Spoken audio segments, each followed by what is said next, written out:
crushed sweet tomatoes in sparkling salted seafood.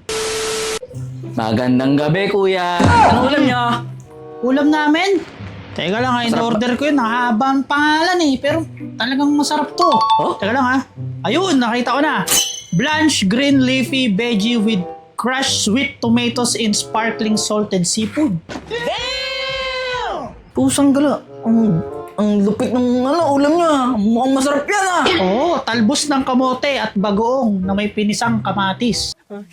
Anak ka ng kwek-kwek. Eh kayo, anong ulam niya? Pumunta pa naman ako dito. Kala ko parang masarap ulam niya.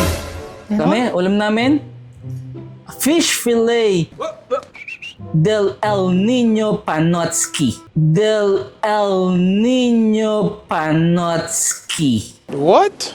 Parang, pang international cuisine niya. Parang Italian eh, no? Oo, ang ganda ng Italian, French. Parang, salita pa lang, masarap na.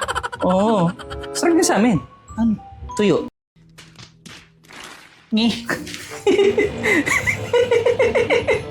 Kaya ako dito pumunta kasi tuyo ulam namin. Kala ko mas masarap yung ulam niya eh.